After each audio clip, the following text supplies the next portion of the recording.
ok? A República Velha. Mas na República Velha, a gente vai dar um ênfase muito grande a uma coisa chamada Pacto Federativo, né? Tá aqui, Pacto Federativo. Ora, o que é o Pacto Federativo? O Pacto Federativo é a autonomia das províncias, hoje chamado de estados, era chamado de província, né? Os seus governantes, antes eram chamados de presidente, com a república é chamado de governadores. Porém, mesmo que a partir da república as províncias são chamadas já de estado e os seus governantes, em vez de presidentes, são chamados de governadores, mas você vai observar que durante toda a República Velha, que vai de 1889, né? Aliás, República mesmo vinha com a Constituição, né? 1891. Mas a proclamação em 15 de novembro de 1889, até o golpe que vai derrubar o presidente Washington Luiz em 1930, em outubro. Em 3 de novembro vai assumir Getúlio Dornelles Wagner. E ele vai acabar de vez com essa de chamar governador de presidente e o estado de província. Mas, rigorosamente, não tem mais isso aí. Né? Nós temos uns colegas chegando aqui, eu escutei a zoadazinha. Eu diria até que essa falta do federativo, do federalismo, né, melhor dizendo, durante a nossa primeira Constituição, mais duradoura Constituição, né, que ela vai de 1824 até 1891, se Pedro I não fosse tão centralizador, Pedro II, se não fosse tão distante do povo, né, e se houvesse uma forma de federalismo, é claro, né, e possivelmente que a monarquia teria uma durabilidade maior. Então, o Pacto Federativo era o anseio, né, das oligarquias regionais querendo uma maior autonomia, que a monarquia não dava. A monarquia era um entrave para o desenvolvimento. Né? Ele coloca aqui, ó, a crise provocada pelo fim da escravidão, foi a gota d'água, né? Em 13 de maio de 1888, não foi a causa principal, foi uma delas. Né? E pelo incentivo à imigração fez com que, ao final do período imperial, os cafeicultores do Oeste Paulista, onde tinha muita força, né, nasceu um dos partidos mais fortes de São Paulo, Partido Republicano Paulista, nasce aí, né, nesse local chamado Oeste Paulista, o maior produtor de café, e com ideais modernistas, né? Usando trem, usando mão de obra livre, imigrantes e também escravo.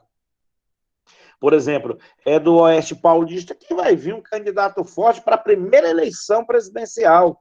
Ele vai ganhar na segunda eleição. Ele concorre na primeira, perde, vem na segunda e será o terceiro presidente da República. Não esquece, daqui a pouco eu vou mostrar isso aí para não confundir. Segunda eleição vai nos dar o terceiro presidente, tá? Prudente de Moraes, tá? Esse cara, ele vem do Oeste Paulista, poderoso, inicia com ele a chamada República das Oligarquias. Cafeicultores do Oeste Paulista aderisse cada vez mais à causa republicana. Então, quer dizer, a própria monarquia jogou eles aí contra a monarquia, porque era um entrave, né? E tirou o direito deles usarem a mão de obra escrava. Em 1873, fundaram, olha lá, o Partido Republicano Paulista, PRPA, Partido Republicano PRP Paulista. Depois será fundado o Partido Republicano Mineiro, PRM. Esses dois partidos é que vão dar, vamos dizer assim, vida a uma coisa que será chamada política do café com leite. Muito importante, cai muito nos concursos e vestibulares Brasil afora. Aproximaram-se do Exército em 1889, quer dizer, os civis ajudando o Exército, dando um apoio, derrubaram o Império. Vamos ver se tem mais algum colega querendo entrar. Se tem alguma pergunta. Não tem. Então, vamos lá. E essa república chamada República Velha, de 1889, quando é intitulada República, até 1930, quando é derrubado num levante militar em outubro, ela será dividida em duas partes. a República da Espada, né? Porque ele será fortemente administrado por militares, e o termo espada era porque era o símbolo dos militares, né? Marechal Deodoro da Fonseca e Marechal Floriano Peixoto. Os dois, não são apenas esses dois. Haverá um outro militar durante a República das Oligarquias que vai assumir o poder. Um sobrinho do Marechal Deodoro, Hermes da Fonseca, tá? Hermes da Fonseca. Inclusive, ele que será o pivô de uma revolta. Ele já na reserva, né? Ele já presidindo o Clube Militar que será fundado na monarquia, que vai ajudar a derrubar a monarquia, né? Clube Militar que vai trabalhar nessa Revolução de 30, Clube Militar que vai promover, né, e vai ali estar por trás do golpe militar de 1964, né, civil-militar. Então, o Clube Militar é muito forte até hoje, né, e uma das bases dele é sempre ser dirigida por um militar de alto escalão que esteja na reserva. O Hermes da Fonseca será o pivô de uma revolta chamada o Tenentismo. Assunto para logo mais, tá? Então, vamos lá. República Velha, então você já tem que saber, de 1889, 15 de novembro, quando a derrubada do Pedro II, até 1930, quando Getúlio, com os militares, derrubam o presidente Washington Luiz. Dividida em duas partes, República da Espada, por quê? Porque o governo era administrado fortemente em vários setores por militares. Né? E o que é mais fácil guardar? Porque os dois presidentes, primeiro presidente, eram militares, e a espada era o símbolo dele. República das Oligarquias, tem que lembrar a palavra oligarquia, vem do grego oligarque, que quer dizer governo de poucos. Então, era quando o revezamento do poder ficava só num grupo, né? Das pessoas envolvidas ali na agricultura, do agronegócio. Mais tarde vai ficar mais oscilando, havendo uma chamada, uma alternância no poder da presidência entre político de São Paulo e de Minas. Daí será chamado política do café com leite. Na verdade, os governadores do estado, não pode esquecer que os governadores do estado eles chamavam também de presidente da província. Então, vamos lá. Seguindo um pouquinho mais.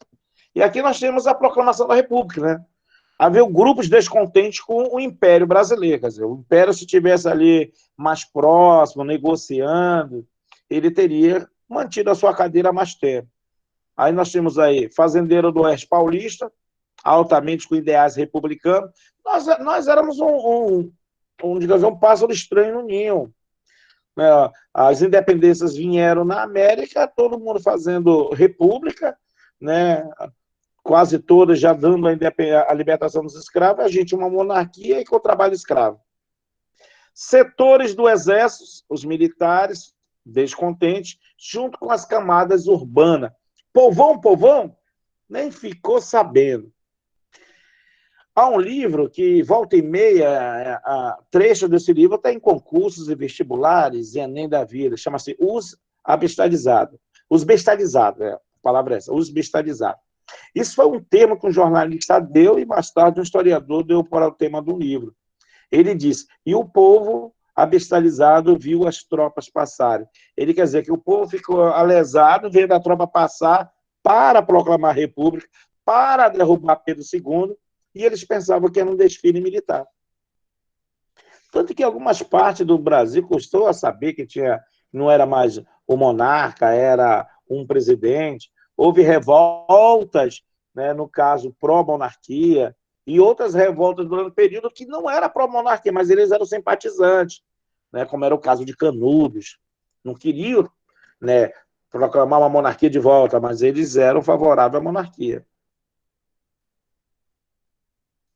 Aqui nós temos uma chamada do jornal, do dia 16 de novembro. Quando eu disponibilizar o material, você vai ver a data bem aqui, que eu não quero aumentar muito a tela, né? Senão, vou até aumentar aqui, que volta e meia a gente tem que estar dando uma olhada, quem quer entrar na aula.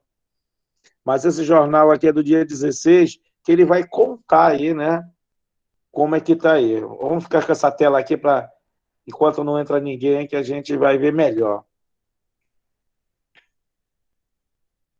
Aqui. 16 de novembro de 1889. Correio do Povo, Órgão República, isso que é o jornal, né? Viva a República Brasileira, viva o Exército, viva a Armada, viva o povo brasileiro, proclamação. O povo nem sabia, né? No dia seguinte, os jornais noticiaram a instalação do novo regime político no Brasil. Esta é a manchete do jornal republicano carioca, Correio do Povo, em sua edição 118, 16 de novembro. Eu, como não só como um apaixonado pela história, um fuçador, né, de formação, historiador, para mim o imperador já sabia, né? Inclusive existe uma história história real, por sinal, que ele fez um baile, né, na Ilha Fiscal. Hoje é um dos passeios ali na orla da Bahia do Rio de Janeiro. E ele fez na noite anterior, já fez um baile como se fosse um dia de despedida. Até que ele foi. Eu acredito que só o choque dele, né, e alguns historiadores dizem que isso realmente ele externou de ter visto Dom Pedro, o Marechal Deodoro, gritando Viva a República e tal, porque era amigo particular dele. Né? Marechal Deodoro era amigo particular. Conta a história que os militares foram na porta dele, mais ou menos assim, sim, tu vai estar com a gente ou não vai? Vai participar ou não vai? Na noite do dia 15, de que ele estava de pijama, meio febril. Mas por que eles queriam esse cara, esse já idoso, Marechal Deodoro? Porque ele era o maior nome do Exército. Era uma pessoa que podia unir mais. União não tem, as Forças Armadas não têm união. Tanto que nos primeiros anos já tinham os grupos rachados, né? Do lado do Floriano, do lado do Marechal Deodoro. Mas eles precisavam de um nome que pudesse... Pô, aquele cara tá.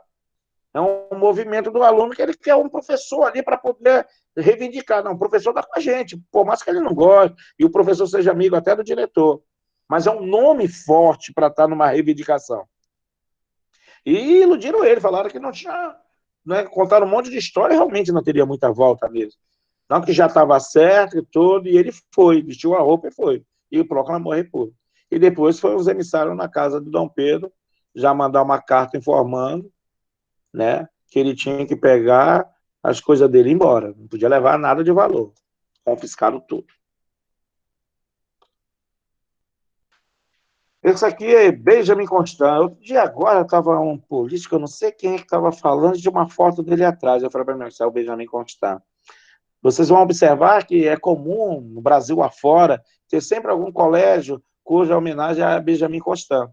Por que é homenagem a Benjamin Constant? Porque ele é uma figura muito ligada à educação. Só por uma curiosidade, ele foi cogitado, tá? Ele foi cogitado a ser o herói nacional. Marechal Deodoro foi cogitado, depois da República, alguns anos depois, pô, falta um herói. E ele foi um deles. Até que ficaram com Tiradentes, né? A história não muito verdadeira, essa história do Tiradentes, em outro momento a gente fala de novo. Marechal Deodoro deveria ter sido ele, foi o primeiro nome, porque o cara aqui que fez proclamou a República, né? Qual o grande herói nos Estados Unidos? O cara que conseguiu a independência lá e da Inglaterra e fez, trabalhou na primeira Constituição, o Washington Luiz. Foi George Washington. Está até hoje das cédulas do dólar, George Washington. O Marechal Deodoro não funcionou, não foi aceito por dois motivos.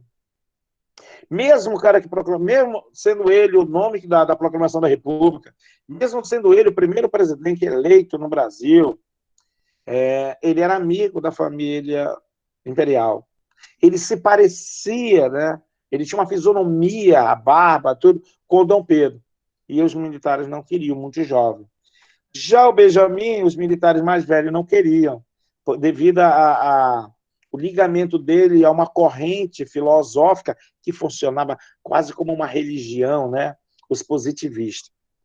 Por exemplo, essa frase aqui, ordem e progresso, que hoje lembra muito o Brasil, lembra muito as nossas Forças Armadas, na verdade é um lema do positivismo. Foi ele que escolheu. Essa bandeira foi confeccionada, costurada pela mulher dele, foi na casa dele. E ele escolheu essa frase. Essa daqui, por curiosidade, é o Pará, essa estrela aqui mais afastada. E, se você observar, as cores também é da família, né, Orleans e Bragança, né? A gente também, é o verde da nossa mata, o amarelo do ouro, o azul dos... Na verdade, é uma cópia um pouco do brasão do que foi dos Orleans e Bragança. Benjamin Constant foi um dos principais personagens do positivismo. e da luta para a república. Eu sou republicano, né? Não sou monarquista, mas foi golpe. Ordem por base e o progresso por fim.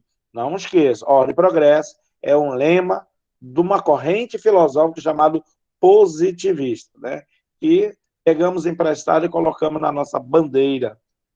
Eu acho que seria justo esse, ou o próprio mesmo que eu também não gosto de Marechal Deodoro, mas seria justo eles serem os personagens, né? Do herói, né? Desse momento da República. Não Tiradentes. Proclamação da República em 15 de novembro de 1890, olha só, em 1990, os cariocas comemoraram o primeiro aniversário da República diante do Palácio do Governo. Né? Já estive aqui, nesse lugar, muito bonito. Depois, eles vão de novo se reunir aqui para se posicionar mais ou menos como foi em 1889. Né? Aí vão bater uma foto. Isso aqui é uma foto do jornal comemorando o primeiro ano da República. Ainda estava ali, né? Meio se será aceito, se não é.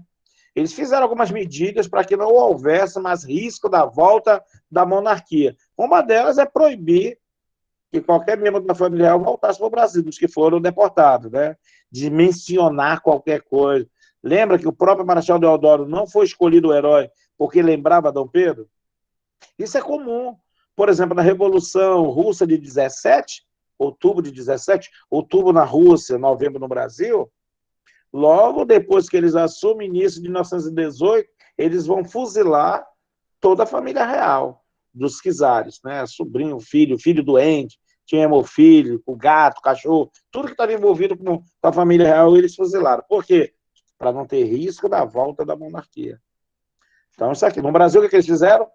Tanto que você só vai ouvir falar mais em monarquia aqui, né? A cidade, o museu, com Getúlio Vargas. Aqui nós já estamos vendo, né, um dia, em 15 de novembro de 1894, os militares se posicionando no mesmo local onde eles se reuniram para destituir a monarquia, o imperador, e proclamar a república. Eles vão tentar ficar na mesma posição para poder documentar e registrar. As unidades militares reconstituem finalmente as posições que ocuparam na Praça da República em 1889. Tá? Na Praça da República, lá nessa mesma praça, onde tem um prédio que a família real governou, que morou Dom João VI, né? Que morou Pedro I, que fizeram a sessão da Beija-Pé, o dia do Fico foi lá, a Beijamão, na verdade, a assinatura da Lei Áurea, tudo lá, um prédiozinho interessante. Eu tenho umas fotos lá, eu vou mandar para vocês qualquer momento. É aqui, ó, esse prédio. A 7ª janela de lá para cá foi a do dia do Fico. Tiraram a moldura e mandaram para o museu. Tiraram a moldura do palácio, acredita? Vou só contar uma curiosidade. Aqui também houve uma batalha, né, que culminou com a expulsão dos franceses, a sua invasão na França equinocial. Aliás, França Antártica. Aqui, quando o Rio de Janeiro ainda não era colonizado. Nessa área também houve a batalha da expulsão dos franceses. Mesmo lugar, né? Foi também o discurso do dia do Fico. Olha como o Marechal Deodoro parecia com o Dom Pedro. O Floriano Peixoto, que eu posso contar uma curiosidade, a primeira vez que eu fui ao Rio, 24 anos atrás, uma máquina que eu acho que era até uma Love, não me lembro, pequena, a que eu guardei na minha mente foi que na frente do túmulo dele, a minha máquina não conseguia pegar a frente toda, o zoom, de tão grande, era maior do que a minha casa, né? Maior do que a casa dos meus pais, só lá onde o cara foi enterrado, fiquei assim, pasmo. Depois eu voltei, ano retrasado, batei uma outra foto. Está lá no meu Instagram uma foto dele, no túmulo dele. O túmulo dele é, como eu falei, uma casa. Outra curiosidade dos dois, todos os dois morrem assim que sai do poder.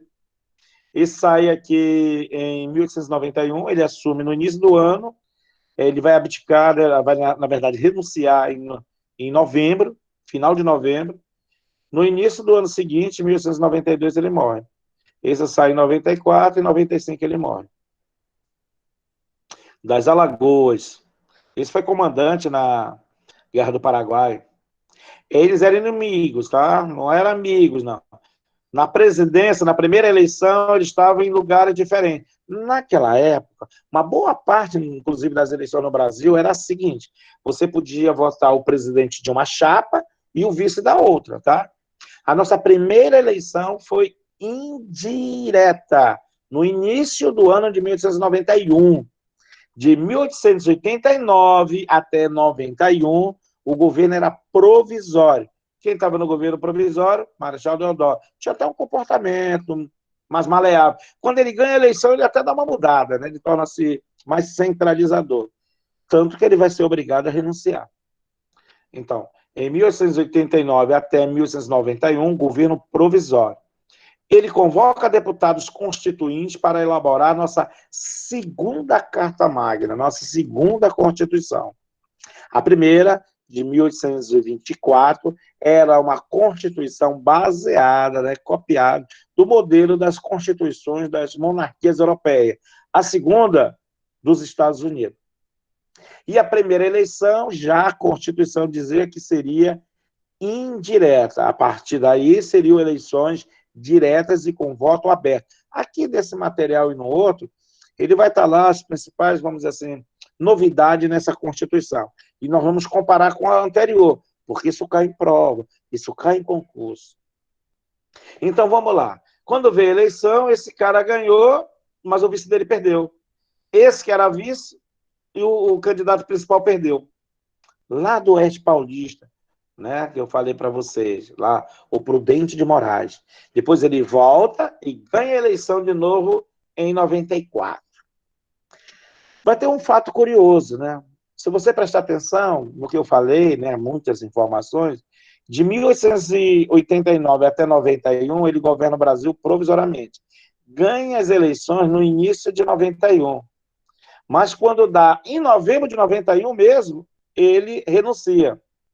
A Constituição dizia que o presidente, se saísse antes de 2 anos, teria que ter uma outra eleição. Alguns diziam que não estava claro, né? E outros diziam, não tem dúvida, está claro a Constituição. Se o presidente sair antes de 2 anos, nova eleição. Então, como ele saiu antes de 1 ano, pressionado por uma revolta chamada Primeira Revolta da Armada, né? Ele fechou o Congresso, olha só, quando o cara começa a centralizar o poder, dança. Acha que é só ele que manda, ele diz que atrapalhava. Isso são ideias totalitárias. Se isolou, né? Ninguém, todo mundo que apoiava ele começou a não apoiar mais. Como ele sai com menos de 1 ano, aí todo mundo se preparou para as eleições. Esse aqui pegou os militares que eram do lado dele e assumiu. Não, eu sou o vice. Mas entenderam que a Constituição não era. Vai vir mais 2 revoltas.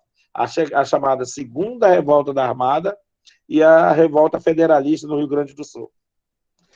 Ele vai sufocar e vai receber um apelido chamado Marechal de Ferro. Tá? Marechal de Ferro. Vai contrair uma tuberculose.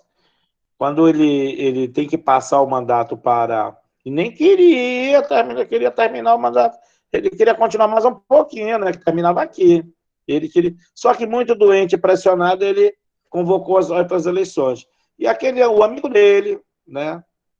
Um cafeicultor de São Paulo, que concorreu antes, colocou ele como vice, vai ganhar as eleições. E ele, mesmo o cara sendo amigo dele, ele não vai nem passar a faixa. Está tão doente, vai para uma área para tentar respirar melhor, que é assim que eles faziam antigamente, e vai falecer logo em seguida. Nós temos uma coisa aqui importante, né?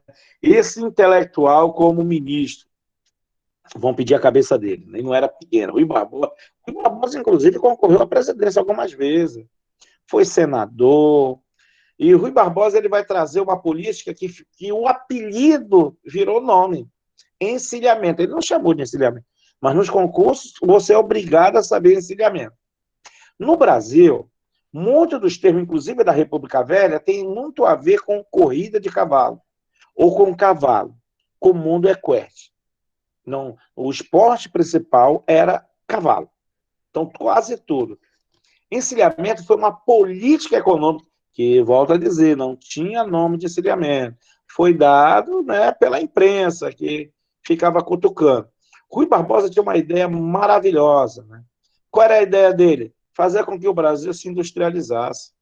O mundo já estava aí um bom tempo na segunda Revolução Industrial, que começou na segunda metade do século XIX. E ele está no final do século XIX. O que ele pensou na mente? O Brasil tem que se industrializar. E nós estávamos com um sério problema. Qual é o grande problema que o Brasil tinha no início da República? Falta de moeda circulante. Quando eu falo moeda, é dinheiro, tá? Não é o metal em si. Falta de dinheiro. Porque como a maioria dos trabalhadores eram escravos, então não circulava. Com o fim da escravidão em 1888, começou a faltar dinheiro para pagar. E para emprestar, e para financiar, não tinha dinheiro no Brasil. E aí ele veio uma ideia, fazer com que os bancos emitissem dinheiro para emprestar, para que o pessoal com esse dinheiro fosse construir fábricas, indústrias, para que o Brasil não fosse somente ligado ao lado agrícola, né? Um país agrícola, um país de banana, como eles chamavam, né, o termo, somente, mas que ele pudesse se diversificar na sua economia. Uma ideia maravilhosa. Bem, por que o nome encilhamento? O que é o encilhamento? Encilhamento é um momento em que o jockey, que é o cara que monta os cavalos de corrida, estão tudo pronto, e os cavalos, né, pronto aqui, esperando dar partida para correr. O termo encilhamento era alusão aos investidores, como se os cavalos fossem os investidores, o jockey em cima. Então, o encilhamento é o momento que eles partem. Era a especulação na Bolsa de Valores. Nós tivemos aqui, no finalzinho do século XIX, um embriãozinho do que mais tarde foi a chamada crise de 29, né? A especulação na Bolsa de Valores. Só que o nosso tinha um algo particular que lá não tinha. Enquanto a crise de 29, houve o problema da superprodução, e o pessoal lá na Bolsa de Valores enganando, dizendo que estava produzindo e vendendo muito, produzindo estava e muito, só que tudo intocado nos depósitos e não vendendo nada. No Brasil foi pior. Lembra quando eu disse que ele liberou dinheiro, os bancos, para emitir dinheiro para emprestar? O cara pegava o dinheiro e não fazia a fábrica, não fazia a indústria. E ainda ia na Bolsa de Valores vender ações da indústria que nem existia. Por exemplo, digamos que eu fiz uma indústria para produzir régua, e eu estou vendendo lá na Bolsa de Valores. Como é que está a fábrica? Rapaz, não consigo nem entregar todos os pedidos. Nem existia. E qual foi o grande risco dele? Olha aqui no meu cursor. É que esse dinheiro emitido não tinha lastro ouro. Rocha, o que é o lastro ouro? Corresponde ao seguinte, ao dinheiro emitido tem que ser proporcional à riqueza do país. Dinheiro com valor. Quem daqui de vocês, aí, ou quem vai ver esse vídeo em um outro momento, nunca pensou, poxa, o Brasil está falando que não tem dinheiro, por que não é só chegar lá e mandar o Banco do Brasil produzir? Não pode. Tem que ser proporcional à produção industrial do Brasil, à sua riqueza, à reserva de ouro. Senão aquele dinheiro não fica com valor. Vai criar especulação, vai criar carestia e vem a inflação. Então, o que ele diz? Vou me arriscar, vou produzir um dinheiro que não tem tanto valor, porque nós não temos isso. Vou produzir 1 milhão, mas eu não tenho 1 milhão aqui de ouro, de prata ou de produção industrial para corresponder. Mas esse dinheiro vai gerar uma produção. Só que enganaram. Quando essa bolha espoca, né, quem vai pagar o preço é ele. Vai vir uma inflação desgramada. Aquele monte de dinheiro que estava em ações desaparece, que a ação é só papel, e de repente os preços sobem e eu preciso cada vez mais de dinheiro para comprar a mesma coisa. Isso é inflação. Então vamos lá. Ministro da Fazenda, Rui Barbosa, qual era a meta? Industrialização. Olha a ideia maravilhosa. Para você ter uma ideia, vai ser travado aqui, só vai voltar depois da Revolução de 30. Um pouquinho antes, a gente já tem umas primeiras respirozinho ali, mas só depois de Vargas mesmo que o negócio vai andar. Política emissionista, isso aqui que é o encilhamento. Emissão de grande quantidade de papel moeda sem lastro ouro. Dinheiro sem valor. Consequência, inflação galopante. Olha o termo do cavalo. Inflação galopante quer dizer, toda hora subindo, hoje é 30, 20, 40. E especulação financeira. Daí o encilhamento, né? Chegar lá na bolsa, vender ação de empresa que está quebrada. E aqui é mostrando quando aquele sonho de ficar rico da modernidade falhou. Falhou porque os próprios, né, a elite brasileira não valorizou a oportunidade. O dinheiro ganho no café não foi também investido na indústria. Deixa eu dar uma olhadinha, porque eu já escutei uma zoada, tinha gente querendo entrar, eu acho que já voltou, né? Eu escutei uma zoadinha de gente querendo entrar, ninguém nem me falou nada. Quando eu voltar aí, isso aqui é daqui a pouco. É a nossa listinha. Eu quero mostrar só aqui um pouquinho do encilhamento aqui. Aqui ele vai falar uma coisa legal do encilhamento.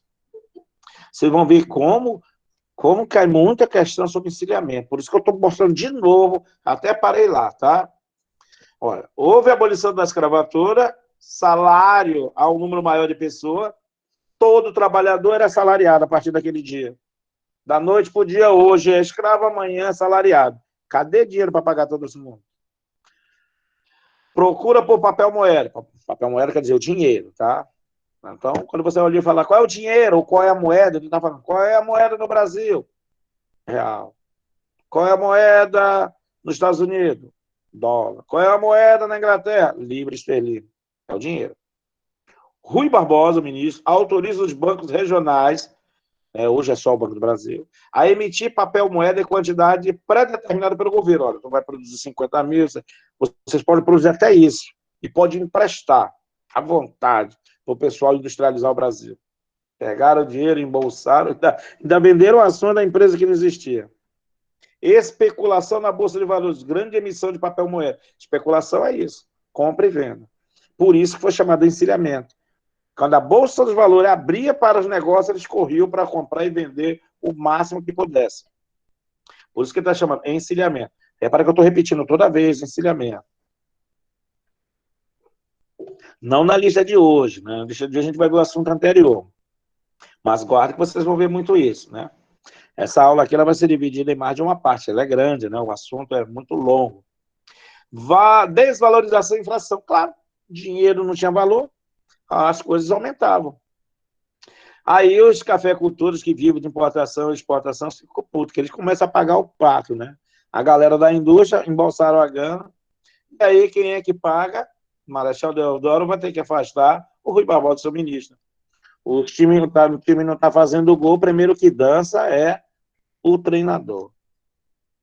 Não tem jeito. Aqui ele está mostrando a eleição, né, e a nossa primeira Constituição.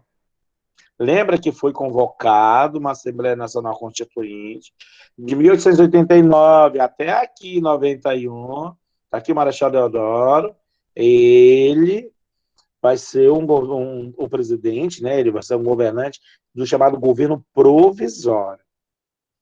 O Brasil tornou-se uma república federativa, aquilo que eles queriam desde a independência, que os países aqui da América, na independência, já era federativo, aqui o nosso não. Não tinha autonomia, não tinha casa legislativa. O único momento que o Brasil teve assim, respirou um pouquinho federalista foi na regência. A regência já foi o primeiro relâmpago, o primeiro sinalzinho do que seria uma república, né? Era governado por civis representando os estados. Federativa e presidencialista, com voto aberto, guarda essa palavra, voto aberto. É ela que vai dar margem ao chamado voto do cabresto. De novo, um termo de cavalo, né? Cabresto é aquela indumentária que põe no cavalo para poder manipular, que ele quer dizer que manipulava o eleitor. Voto aberto, ele só vai deixar de ser aberto com a Constituição de 34. Passa a ser secreto até hoje. Eu vou tirar aqui uma foto que eu estou votando aqui no fulano, esse Salvador da Pátria. A gente tem muita essa leseira, né? Achar que bater em Salvador e tirar foto. Não pode. Vou tirar aqui com o meu revólver. Não pode. É crime. Alfabetizado em maiores de 21. Na de 34 vai ser maior de 18. Analfabeto só vai ter direito a voto numa emenda da última Constituição, a de 1988. Quer dizer, vai custar. Mulheres também vão ficar de fora. Vai dar até um probleminha, porque eles não mencionam mulher e depois vão ter que ajeitar. Talvez eles já subentenderam que mulher não podia votar, olha a besteira, né? O Brasil também vai custar. Elas só vão ganhar o direito em 1932. E será, e vai ser dentro da Constituição de 34. Em 32 elas ganham direito, em 34 já tem a primeira mulher como deputada constituinte. A exclusão dos analfabetos do sistema político foi uma forma de afastar as camadas mais pobres da população desse processo. O que tinha na Constituição anterior? O voto censitário, baseado na renda. Era uma maneira de tirar o pobre também. Aqui não podia mais porque acabou o voto censitário. Mas ele dá uma maneira de tirar uma maior parte da população do processo eleitoral, que eram os analfabetos. O Brasil era um país de analfabeto. Deodoro da Fonseca foi eleito presidente de forma indireta. Professor, o que é uma eleição indireta? É aquela que o povo não vai na urna votar, são deputados que escolhem. Desde a primeira eleição no Brasil, de 1891 até a última agora, nós tivemos 5, 6, 7, 8 presidentes eleitos de uma forma indireta. Se alguém tiver curioso, eu digo, inclusive, os 8 na ordem cronológica. Né? Nós já tivemos 8 presidentes escolhidos, não pelo povo, mas por deputado. Eleição indireta. Eleição direta. Eleição direta é o povo que vai lá na urna e escolhe o seu presidente. Como é que era feita a eleição? Aqui, até inclusive antes do regime militar, a última de 1960, você escolheu o presidente de uma chapa e o vice de outra. Ótimo, gosto. Nós já tivemos, inclusive, uma Constituição que tirou o cargo de vice-presidente, também acho desnecessário. A Constituição de 1934, ela tirou o cargo. É muita grana. E nós temos o Marechal Deodoro, né? O que é que ele traz? O encilhamento, desgastou a confiança que os políticos tinham no Deodoro, né? Porque o cara confiou, os políticos, os empresários mesmo que queriam o Brasil crescer, e sério, vão ficar desapontados. Desapontado que ele vai ser centralizador. Além de tudo, o Brasil não desenvolve, aí, se pelo menos desenvolvesse, não engoliu. Mas, porém, por ser militar, ele era fundamental para os ideais militares que estivessem na Constituição republicana. Então, os mesmos militares que não gostavam engoliam, né? A gente vai ver essa história no Brasil como se repete, né? Está lá o militar como presidente, mas a maioria não quer, mas como era militar, ajudou naquele início da República. Mas eles estavam aqui com ele. Tanto que a primeira revolta contra ele é de militares, é da Marinha. Deodoro só queria os militares em seu governo. Só queria os militares. Isso trouxe conflito da Câmara dos Deputados que foi dissolvida com ele. Lembra? Né? No Brasil nós temos histórias parecidas. O cara assume porque foi militar ou porque é militar, ele coloca um monte de militar. Nada contra, né? Desde que tenha competência. O que aconteceu aqui? Ele colocava o cara que não tinha nada a ver. Né? Vou inventar aqui. Ele pega um cara do ministro da Saúde, que de saúde não entende nada, né? Médico, o cara sabe de conserto de carro, de mecânico. Aí aqui ele começou, bota na economia o cara que não tem formação na economia, né? E ele foi professor de história, não tem nada a ver com a economia. Então, só porque era militar, botava. E aquilo houve um conflito, inclusive entre os próprios militares que não gostavam, os que estavam do outro lado, é evidente, né? E isso vai fazer... Como os deputados começaram a se incomodar com aquilo, ele colocando pessoas incompetentes nas pastas, mas como era militar, botava, e aí começa a bater de frente. E como ele tinha um estilo totalitário, olha como é muito parecida a história, totalitário, o que ele fez? Fez congresso, ele diz, o congresso está atrapalhando. E aí, de onde é que sai a revolta contra ele? Os próprios militares. A Marinha se revolta e depois uma parte do exército se revolta e aí ele é obrigado a abdicar, a renunciar. Ele fecha o congresso início de novembro, o mês nem termina e ele é obrigado a pedir o beco. Pediu o pinico e foi embora, no final de novembro. Deodoro só queria a Câmara dos Deputados e foi dissolvida. Dissolvida quer dizer o quê? Perder o cargo, fechou a Câmara. Isso, infelizmente, no Brasil ocorreu outras vezes.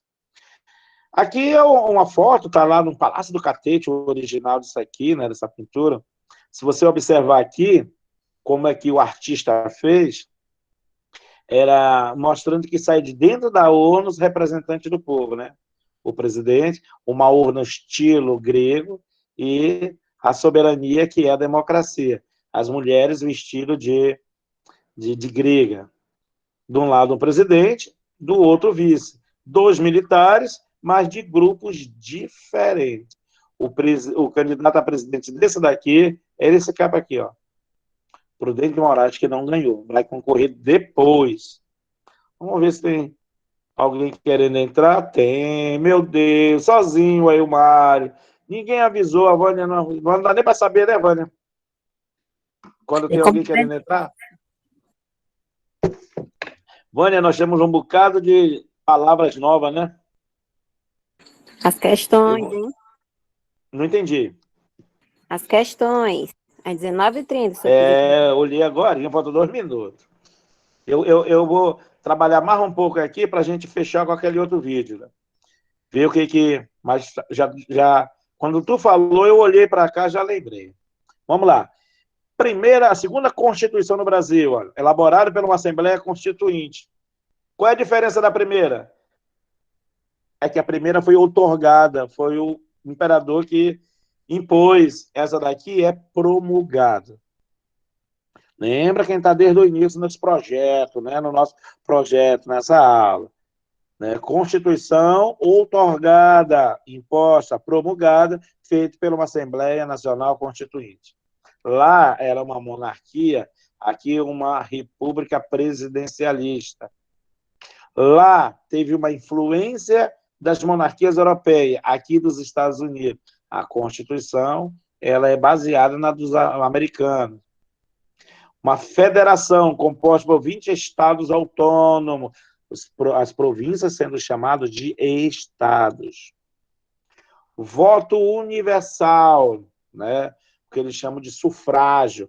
Cuidado, voto eles chamam de sufrágio.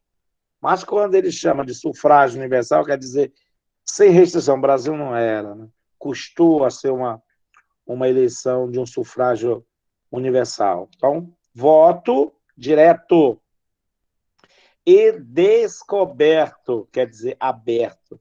O povo vai votar, porém, todo mundo pode olhar em quem ele está votando, né? E isso vai dar margem ao voto do Cabresto. Para todos os cidadãos maiores de 21. E na outra, quem tinha renda. A outra era o voto censitário. Voto do Cabresto está ligado ao voto aberto. Vai aparecer muito na República das Oligarquias, quando o coronel vai mandar um capanga ver se o cara votou o que ele mandou.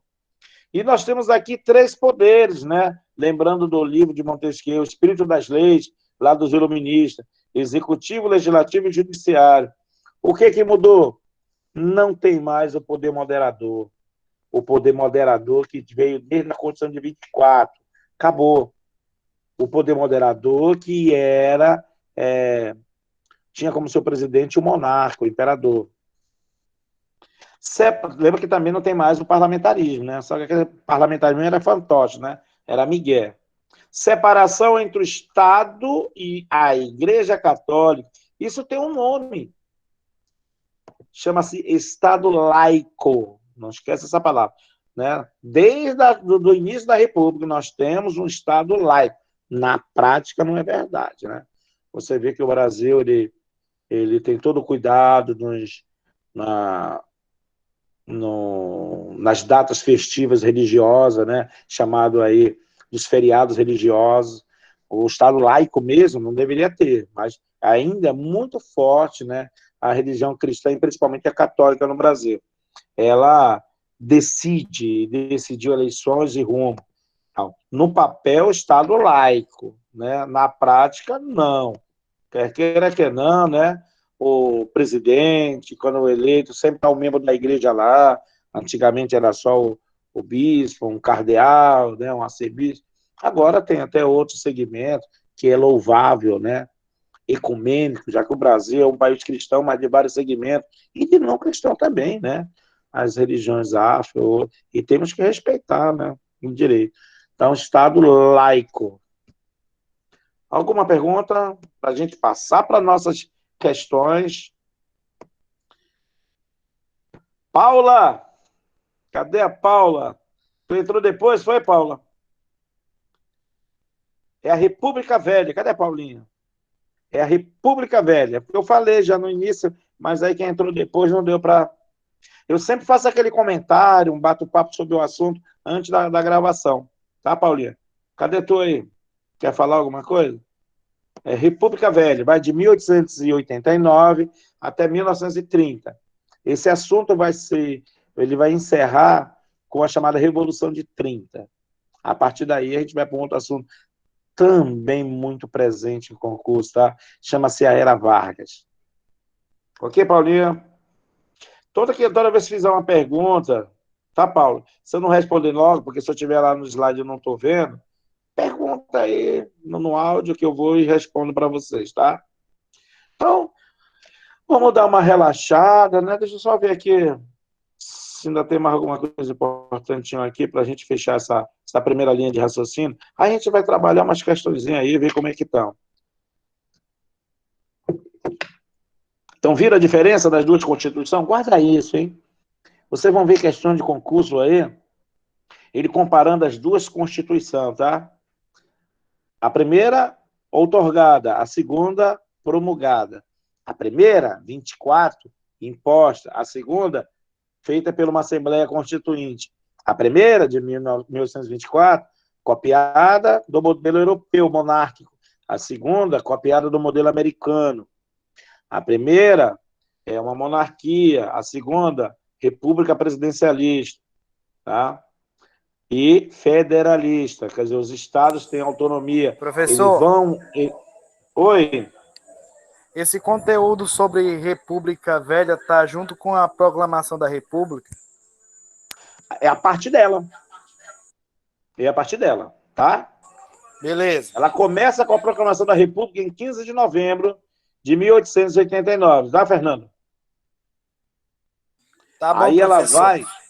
Tá. Só muito cuidado que às vezes, nos concursos, eles dão um outro nome. Por exemplo, a República Velha também é chamada de Primeira República. E é comum a gente chamar ela toda de República das Oligarquias, ou República Oligárquica. E você vê que não é bem verdade. Aquele primeiro momento é chamado República da Espada.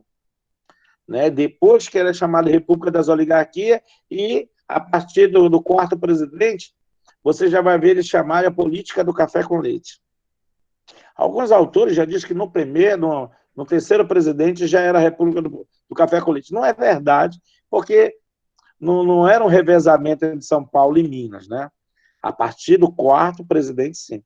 Só não esquece, o segundo presidente é da primeira eleição, o terceiro é da segunda, o quarto é da terceira. Lembra sempre que o segundo presidente ele assumiu porque o primeiro renunciou antes de completar um ano. Senão isso pode causar uma confusão, tá? A partir do presidente Campos Salles, aí vem a política dos governadores, vem o coronelismo como força. E lembrando, aqui é voto aberto. Quando terminar a República Velha, aí nós já vamos ter o chamado o voto secreto, que é o que vale até hoje. Aqui, maior de 21, quando vier a próxima Constituição, já muda. A próxima é de 34, tá? Já muda, vai ser maiores de 18. A de 34 já vai trazer o direito da mulher de votar, né? Porém, ainda vai barrar os analfabetos. Quando é que eles ganham direito? Só numa emenda constitucional, a Constituição de 1988. Aí vai dar direito ao voto, porém ele não pode assumir cargo legislativo, né? Nós vimos um caso muito recente, foi do Tiririca, não sei se vocês lembram, teve que provar que não era analfabeto. O analfabeto pode votar, mas não pode concorrer. Voto do cabresto, tá ligado ao quê? Lembra o que é o cabresto? É o que vai manipular o eleitor. E 3 poderes, a anterior eram 4, tinha um moderador. A outra estava ligada à igreja com o Estado, agora está separada. Ligada, entre aspas, lá, né? Lembra do padroado? Né? Lembra do padroado? Né? Que o imperador é que indicava os bispos, os padres. Lembra do beneplácito? Quando o Papa mandava uma lei, o imperador tinha que validar a lei ou não. Quer dizer, mesmo assim, era o Estado que ainda determinava, mas tinha muita força a igreja. Mesmo depois que se desliga, o Estado é laico, ela vai estar totalmente presa. E aqui nós temos, né, federalismo, presidencialismo, 3 poderes, eleição direta, volta bem, eleição direta para os próximos candidatos. O primeiro é indireto. A própria Constituição de 91, ela diz que o primeiro presidente seria de uma forma indireta, para poder logo assumir um presidente. E o voto aberto vai dar muita margem a fraudes eleitorais. Uma das fraudes mais comuns era voto de quem já morreu. Esse voto era forte. E aqui nós temos a briga dos 2 primeiros candidatos a presidente. Esse daqui que vai ser o terceiro presidente. O primeiro civil. É esse também, Prudente de Moraes, que vai iniciar a chamada República das Oligarquias. Esse inicia a chamada República da Espada. O vice desse perde e o vice desse ganha. Quem era o vice do Prudente? Marechal Floriano Peixoto. A eleição deu vitória a Teodoro, mas para vice, vice-presidente foi eleito Floriano Peixoto, que era dessa chapa. Deodoro tenta centralizar todo o poder. Lembra? Só coloca militares da sua confiança nos cargos e depois vai fechar o Congresso. E aí ele dança. Conflito-lei das responsabilidades, limitar os poderes do presidente.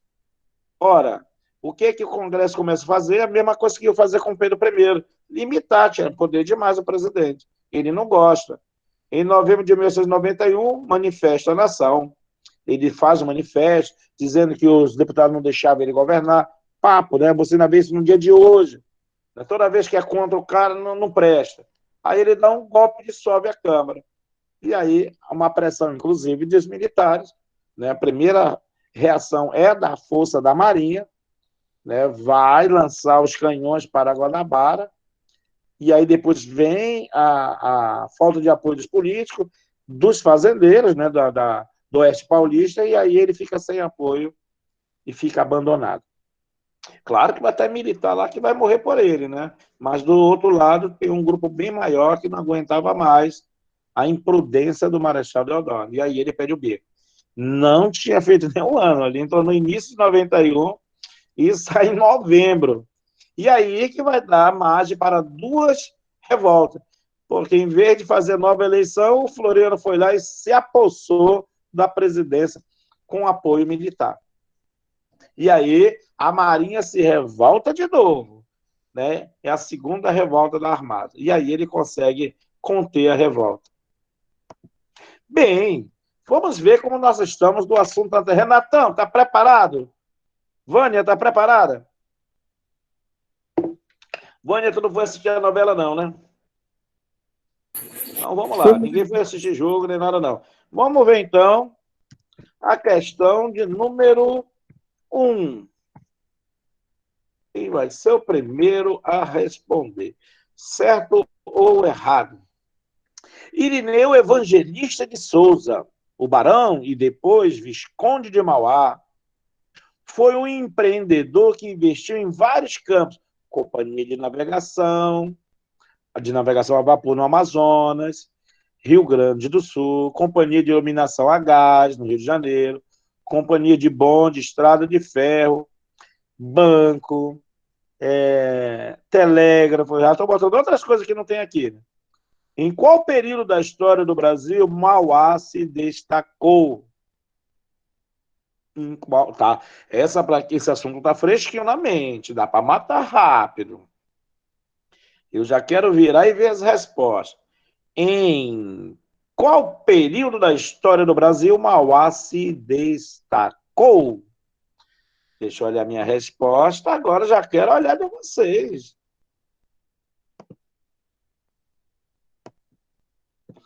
Tá pouco. Pouca gente. Cadê a Vânia tua? Cadê a Delsa? Aí é o delayzinho. Agora me animou. Nenhuma letra diferente. Vânia, tu respondeu com o Victor ou eu respondo dos outros? Não tem como errar essa não, né, Vânia? Resposta Segundo reinado. Segundo, letra C, né? As outras são uma aberração. Segundo reinado. Rapaz, você olha assim, às vezes tem questão que você fica assim, meu Deus, isso caiu na prova. Se você está estudando, é fácil. Mas para quem não estudou, o cara não sabe nem quem é Mauá, né?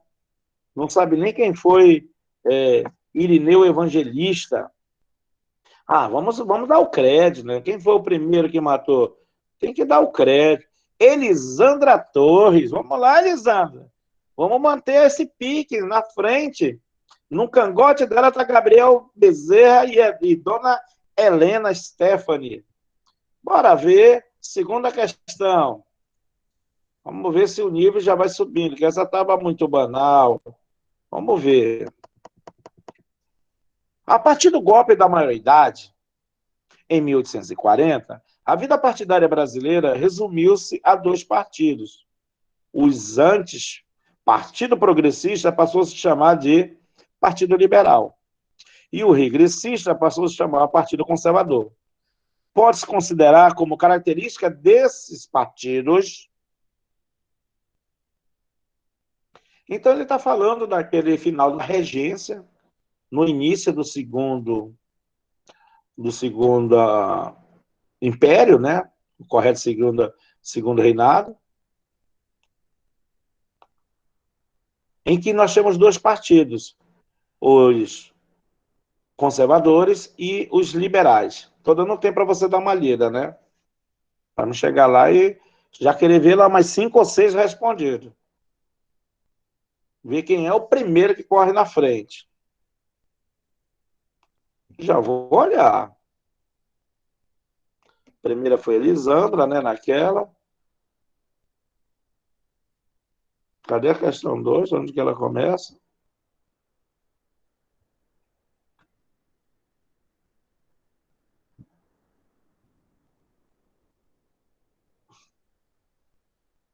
Renatinho, né, rapaz? Meu Deus, essa foi bem mais gente. Renatinho. Renato, poste o primeiro e foi certo, correto. Quem lembrou de eu mencionar esse termo aqui? Farinha do mesmo saco. Alguém lembrou? Isso aí foi um termo dado pela imprensa, né? Vamos lembrar uma frase dita na imprensa? Nada mais conservador do que um liberal no poder. Nada mais liberal do que um conservador na oposição. Ele quer dizer que com os caras era a mesma mercadoria, posso falar outra coisa, a mesma mercadoria. Né? Eles, na verdade, eram do mesmo mundo, né? da oligarquia agrária, né? Ou da cidade. Eles tinham os mesmos ideais. Tanto que quando estava no poder mudava, quando estava na oposição mudava. Vou repetir a frase, dita num jornal. Nada mais conservador do que um liberal no poder. Nada mais liberal do que um conservador na oposição. No fundo, eram farinha do mesmo saco. Questão de número 3. Deixa eu só observar aqui se eu já identifiquei já. Então, nós já temos aí 3 questões, né, 2 questões, e não repetiu o primeiro colocado, hein? Fuverte. Tem sempre umas questões interessantes. Fuverte não tem muita mania de enrolar muito no enunciado, não.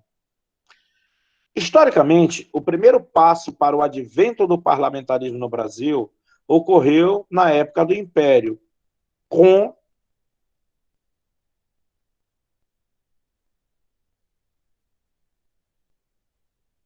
essa é difícil, hein? Mas, no nosso último encontro, eu falei sobre isso.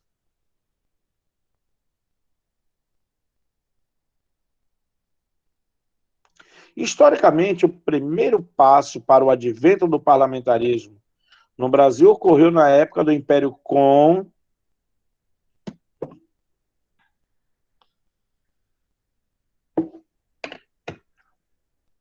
Essa, depois que eu der uma resposta, né, depois que eu...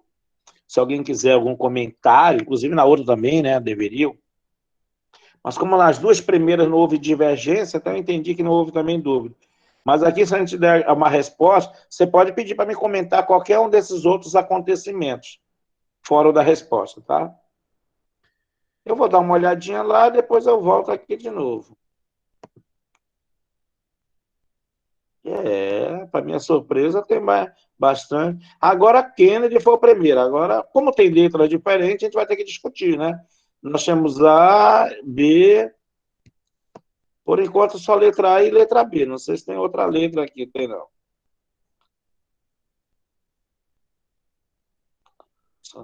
Então, na letra A tem o Kennedy como primeiro, na letra B tem o Eduardo. Aí, cadê as meninas? A primeira que aparece aqui é a Vânia com a letra A. Então, lembra, né? Eu vou comentar a correta, né? No caso, eu vou comentar as duas, letra A e B, que foram as duas que botaram. E qualquer um, mesmo que a Vânia que marcou a A, ela pode pedir para mim comentar a C ou a D, tá, Vânia? Se houver necessidade, peça. O mais importante é a discussão das questões do que a quantidade. Tu tem que saber por que aquela está errada, por que está certo. Então, vamos lá. Bem, na primeira, nós temos a Constituição de 24. Não. Você tem que lembrar que o parlamentarismo não é mencionado nessa Constituição de 24. A Constituição de 24, ele fala apenas nos 4 poderes, em que o imperador vai comandar 2, o executivo e o poder moderador, 2. Ele nasce, a resposta é a letra B. A criação do presidente. Esse presidente do conselho é que vai ser o primeiro-ministro. É criado primeiro a presidência do Conselho de Ministros, né? O cara que representa os ministros. E só que, como era parlamentarismo, ele deveria ser indicado pelo parlamento, pelos deputados, a maior bancada que indicava. Só que quem passou a indicar o presidente que vai virar chefe do executivo vai ser do parlamento, vai ser o imperador. Por isso que ele vai ser chamado de parlamentarismo às avessas. Então, esse cargo do primeiro-ministro, no fundo, é o presidente do Conselho de Ministros. Por isso que ele fala que já começou aqui. Quando ele criou, né, esse Conselho de Ministros, já foi um embrião para o parlamentarismo. Beleza? Então, resposta, letra B de bola. E olhar, ver se alguém quer algum comentário, né? Vamos ver quem foi vencedor. Eduardo Calacina.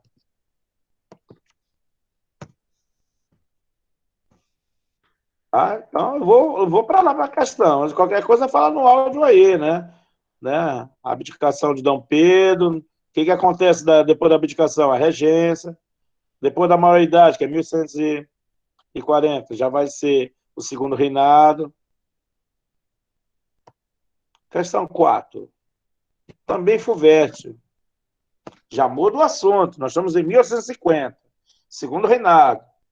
Nas atas dos debates parlamentares e nos jornais brasileiros da década de 1850, encontram-se muitas referências positivas ou negativas à Inglaterra, pós e contra a Inglaterra.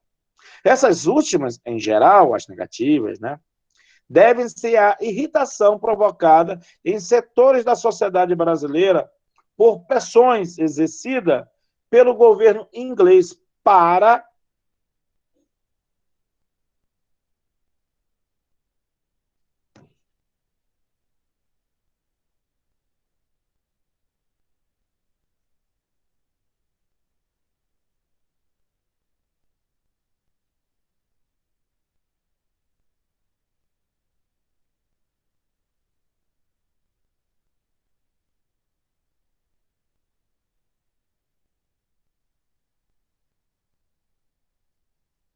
boa, né? Questão boa. FUVEST tem questões bem trabalhadas, né?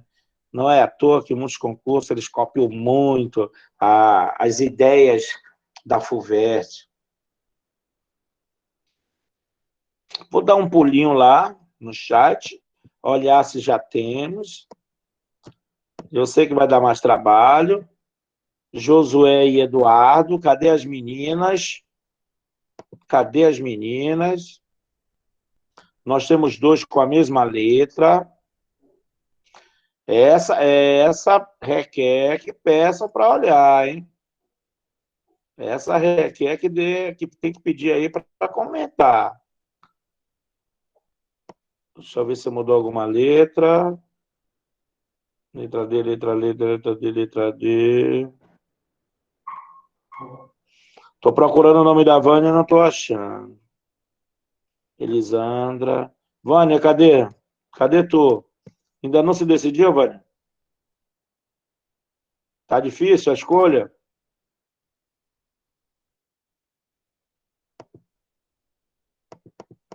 Diz aí, mulher, o que é que tu acha? Vai sair alguma letra diferente da letra D?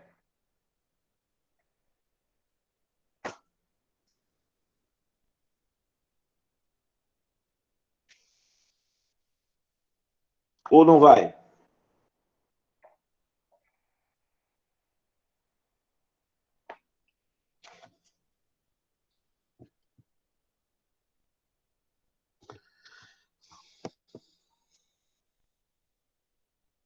Tá só de tocar. Deixa eu tomar aí, mano. Concorda com a letra D deles? Hã? Ela é plausível? 1850? A extinção do tráfico de escravos, tendo seus objetivos sido alcançados em 1850. Primeira lei que nós temos, né, é de 1845, Bill Aberdeen. E o tráfico negreiro enterra em 1850 com a lei Eusébio de Queiroz. Correto, letra D. A extinção do tráfico de escravos, tendo seus objetivos sido alcançados em 1950. Lei Eusébio de Queiroz. Né? Eles já estão puto com ele desde 1845, Bill Aberdeen. Essa daí não teve divergência, não, né? Pois é, 1845 é a primeira lei, a inglesa, né? Que se ele pegar os navios, eles serão presos e levados para ser julgados. 5 anos depois, o ministro, né, Eusébio de Queiroz, disse: façamos nós uma lei, ou senão seremos obrigados a cumprir uma lei estrangeira. Quer dizer, ele usa essa palavra, é uma questão de soberania. Ele usa esse termo, tá? Questão de soberania. Mas observou que foi um assunto bem discutido essa daí?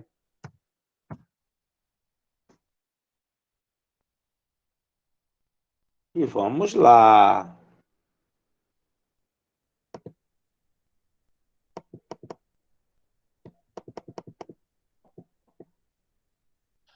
Durante o Império, a economia brasileira foi marcada por sensível dependência em relação à Inglaterra e a outros países europeus.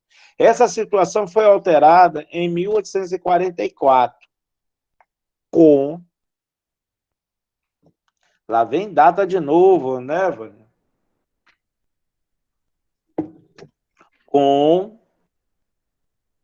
Durante o Império, a economia brasileira foi marcada por sensível dependência em relação à Inglaterra e a outros países europeus. Essa situação foi alterada em 1844, com... Essa também é enjoadérrima, não é só enjoada, não, ela é bastante chata. Vou olhar, ver se já temos alguma coisa. Só temos Renatinho, Eduardo. A Vânia só está de tocaia. Cadê o resto do povo?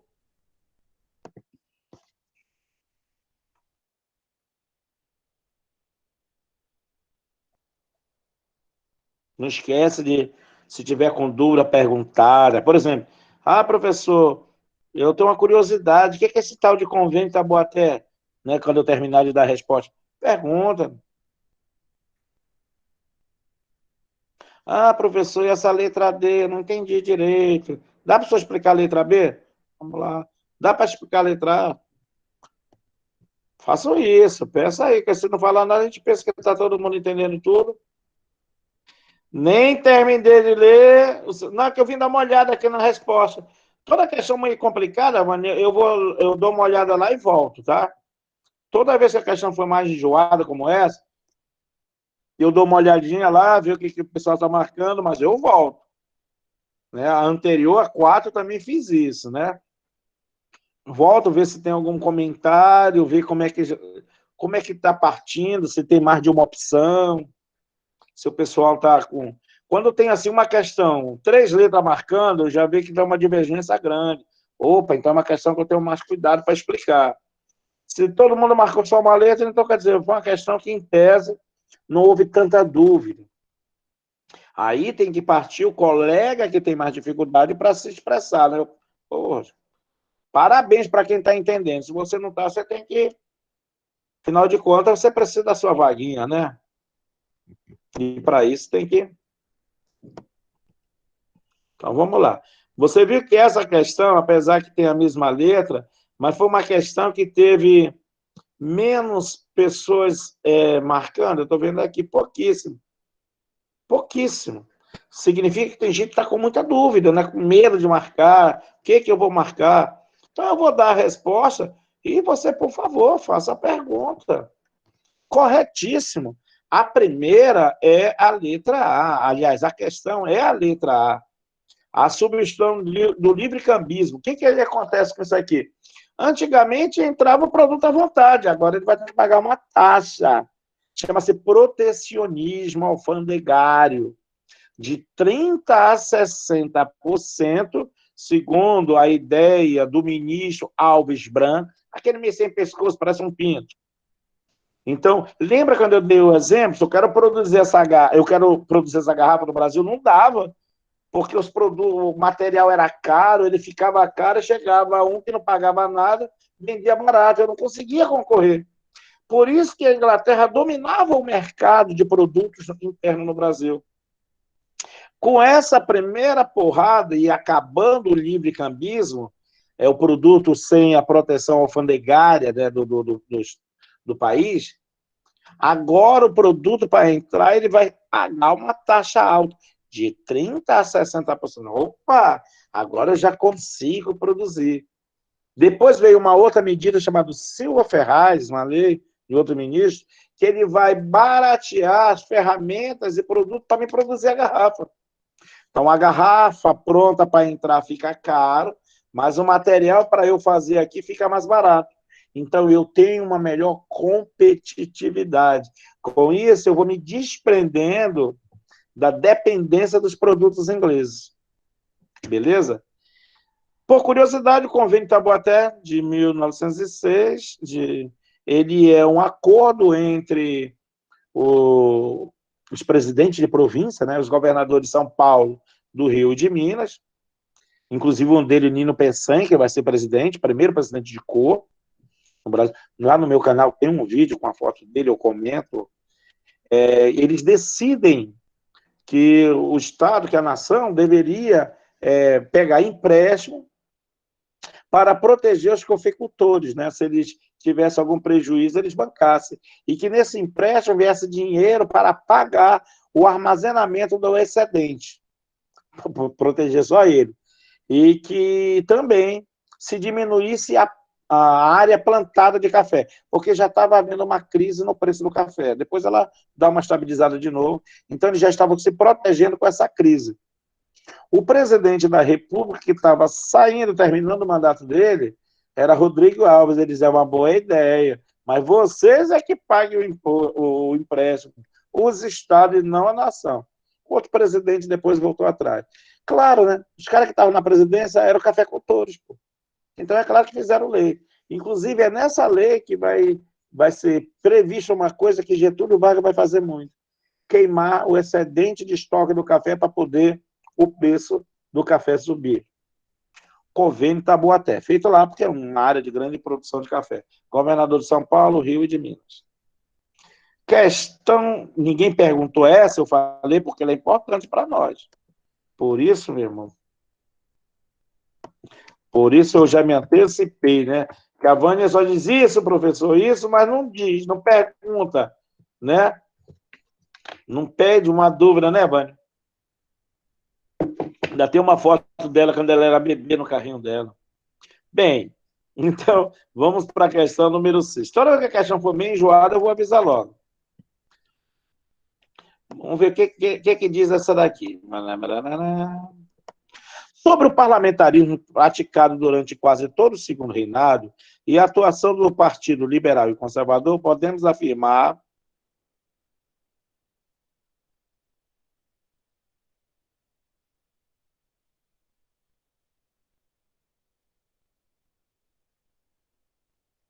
questão fácil.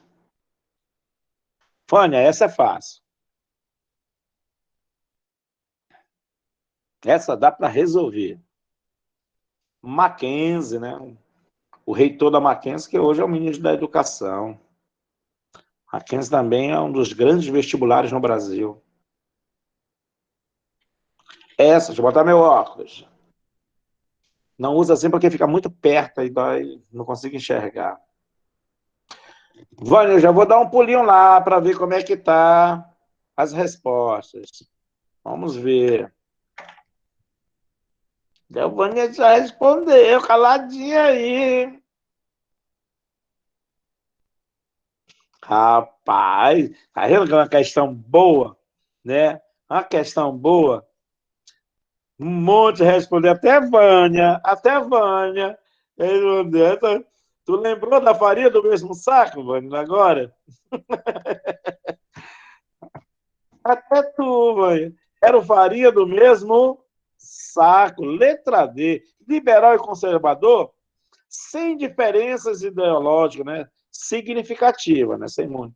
Alternavam-se no poder, sustentando o parlamentarismo de fachada, né? Manipulado pelo imperador. Nada mais conservador do que um liberal no poder, nada mais liberal do que um conservador na oposição. Segunda questão, com a mesma temática, duas bancas diferentes. Eu acho que a questão 7 eu botei, foi questão 6 lá. Eu acho que eu botei questão 6. Agora vamos para 7. Não, tá certo, 7. Vamos ver. De onde vem a 7? E qual é o assunto abordado? FUVEST, de novo. Uma questãozinha rápida e direta. Olha aquele ano de novo. Vânia, que nós falamos que tu perguntou 1850. De novo. Agora ele está confirmando aquela resposta, né? A extinção do tráfico negreiro. Lei Eusébio de Queiroz. Façamos nós uma lei. É uma questão de soberania. Antes que sejamos obrigados a engolir uma lei estrangeira.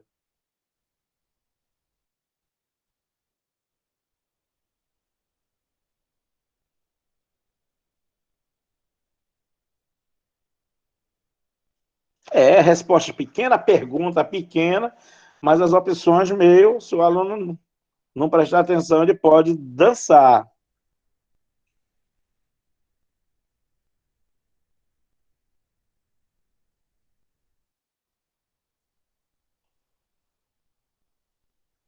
Vou dar um pulinho, Vânia. Vamos olhar. Já estou curioso para saber se nós já temos. Meu Deus, o nenhumzinho. Volta de novo para a questão. É a 7, moçada, é a 7.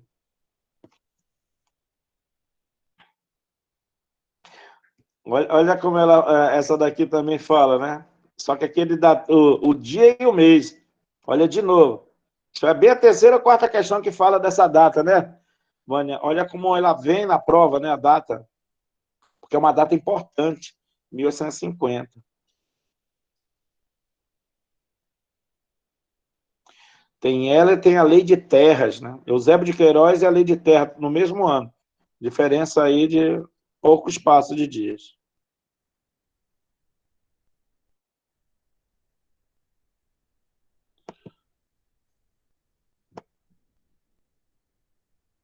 Bem, na 7, João Apurinã. Vânia diz que está com dúvida entre A e B. Rodrigo, D, B. Verdade, Vânia. Verdade. Mas você viu, Vânia, também que a primeira questão que nós temos aí Mais de 2 letras na disputa? Nós temos A, tu ficou entre A e a B, tem questão D, A, B e D, né? Só não tem C e nem E. A, B, D. Mas é a primeira questão que nós temos 3 letras aí na disputa. O João é o primeiro na A, o Rodrigo o primeiro na D. E Leonor o primeiro na B. Nós temos a primeira. Muita gente marcando, mas a primeira com divergência, né? Kennedy fez? Kennedy, tu marcou, Kennedy? Não vi o teu nome aqui, Kennedy. Não estou vendo tu marcar. Tem que participar, guerreiro. Tem que ir para cima. Mostra que você é superior. Então, nós temos A, B e D. Ficou de fora C e E. A. Reativou a escravidão do índio? Não. Escravidão do índio ficou proibida ainda no Brasil colônia, né? Ainda no Brasil colônia não se pôde mais fazer índio de escravo. Só em alguns casos especiais, como a chamada Guerra Justa. Guerra Justa, olha. Já imagina o nome? Guerra. Quando uma tribo vamos dizer, se recusava a aceitar o cristianismo, eles eram escravizados. Ou se eles reagissem, né? Na região norte, o caso mais famoso foi das tribos dos Manaós, né? Que tinha como grande líder a Juricaba, que ao ser preso, né, após uma determinada Guerra Santa, o governo de Belém, que mandava no Amazonas, é acorrentado e levado para ser julgado lá. E no meio do rio Amazonas ele se joga. E uma parte da tribo se mata, mas não se escraviza. Nós temos casos de Munduruku, que fizeram isso, dos Tarumãs. Mas a proibição da escravidão indígena, ela é desde o Brasil colônia. Nós já estamos aqui na beira da República. Já foi embora a letra A. Letra B, ocasionou a queda da... Nada, a fé só aumentou. Né? Tem que lembrar que o Oeste Paulista já usava o trabalho livre há um tempo. Ele só aumentava porque, nesse período, além da Europa consumir o café, os Estados Unidos passou a consumir café. Então, só aumentou. Faltou escravo e imigrante, né? E contrata os colonos. O Oeste Paulista tinha muita mão de obra livre e imigrante. Letra D, acentuou a crise comercial da segunda metade do século XIX. Né? Nós não temos crise comercial aí, isso não mexe. Letra C, acarretou uma crise na indústria naval, né? Nada a ver, né? Resposta, letra E, ninguém marcou. E eu comentei isso. O dinheiro que eles usaram, ou usavam para o tráfico negreiro, agora que não pode mais, esse dinheiro foi canalizado para outra coisa, né? Outros setores da economia, principalmente na capital, eu cheguei a falar para vocês, vão urbanizar a cidade, criar casarões, aquele dinheiro que de repente ele não pôde mais gastar numa coisa, ele vai gastar em outra. Letra E. E o último aqui não foi a letra B, né, do Kennedy. Letra E. Mas isso foi abordado numa última aula também. Falei mais de uma vez sobre essa questão do fim do escravo, que o dinheiro foi canalizado para outros setores.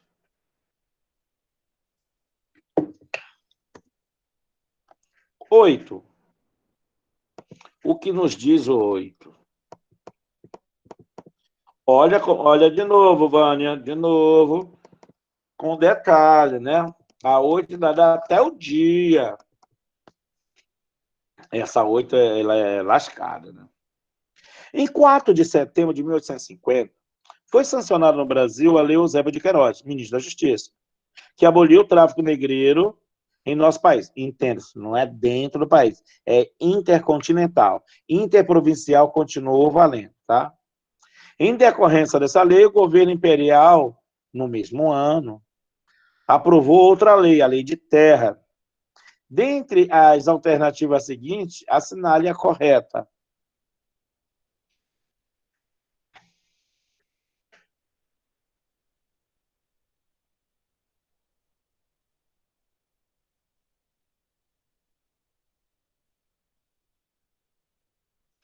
Depois eu vou comentar essa lei aqui, tá?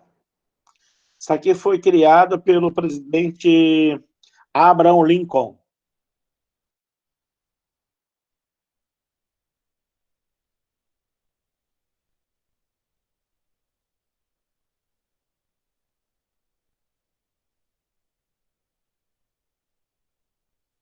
Boa questão, muito boa questão, olha. Como a Vânia, né, tem mais dificuldade para ler, né, Vânia? Vou deixar um pouquinho mais para te dar uma olhada.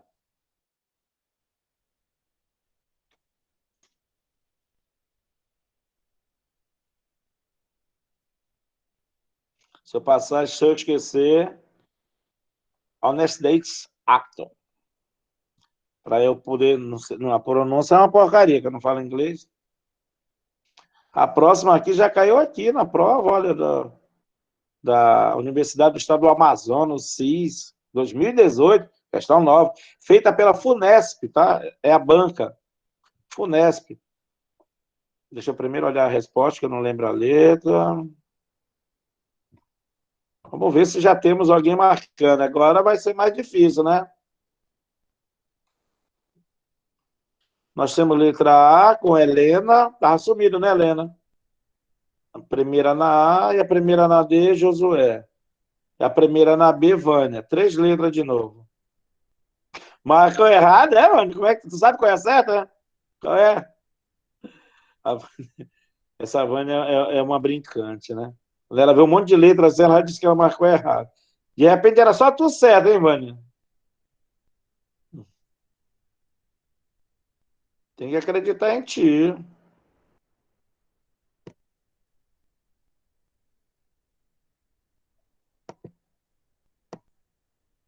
Digitou, foi? Bem, então já viu que tem uma divergência de letra? Esse para ganhar tempo, eu vou logo na certa, tá? Só ver se, onde começou, né? Só era para dar uma... sentir o drama aqui. Eu vou na certa logo, tá? Resposta é a letra D. A lei de terra visava aumentar o valor das terras e obrigar os imigrantes a vender sua força de trabalho para os cafeicultores, que já estavam aqui. Por que a lei de terra começa? A terra não pode ser mais doada, ela tem que ser comprada, leiloada, e a terra, o valor da terra subiu. O imigrante que vinha para cá querendo pegar uma terra boa não conseguiu mais, né?